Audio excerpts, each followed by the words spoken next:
పెళ్ళికి ముందు ప్రతి ఒక్క అమ్మాయిని నీకెవరిష్టము అంటే మా అమ్మ నాన్నే నా ప్రాణం అంటారు. నిజమే కదా? అదే అమ్మాయిని పెళ్ళైన తర్వాత ఇప్పుడు నీ ప్రపంచం ఎవరు అని అడిగితే నా భర్తే అంటది. ఇది కూడా నిజమే కదా?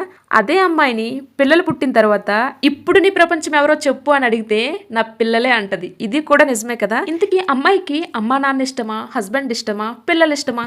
కన్ఫ్యూజన్ గా ఉంది కదా. పెళ్లికి ముందు ప్రతి ఒక్క అమ్మాయికి అమ్మా నాన్నే ప్రపంచం, పెళ్ళైన తర్వాత భర్తే ప్రపంచం, పిల్లలు పుట్టిన తర్వాత పిల్లలే ప్రపంచం. బిఫోర్ మ్యారేజ్ మనం అమ్మా నాన్న పైన డిపెండ్ అయి ఉంటాం కాబట్టి, వాళ్ళు తప్ప మనకి ఇంకెవ్వరూ తెలియదు కాబట్టి, వాళ్ళే మనల్ని చాలా కేర్ చేస్తారు కాబట్టి వాళ్ళంటే మనకి పిచ్చి ప్రేమ. ఆఫ్టర్ మ్యారేజ్ అంతలా కేర్ చేసిన పర్సన్ ఎవరైనా ఉన్నారు అంటే హస్బెండే. సో అందుకోసం అని చెప్పే హస్బెండే మన ప్రపంచం. ఇంకా పిల్లల విషయానికి వస్తే పిల్లలు మనకు ఒక పెద్ద ప్రాపర్టీ అన్నమాట. వాళ్ళని పెంచే రెస్పాన్సిబిలిటీ మనకు ఉంటది. మనం చిన్నప్పుడు ఎంత మిస్ అయ్యామో అదంతా మన పిల్లల్లో చూసుకోవాలని చెప్పి ఆశపడతాం కదా. వాళ్ళని పెంచి పెద్ద చేసే క్రమంలో మనం ఇంకెవ్వరికి టైం ఇవ్వలేము. మన ప్రపంచం మొత్తం మన పిల్లలే అయిపోతారు.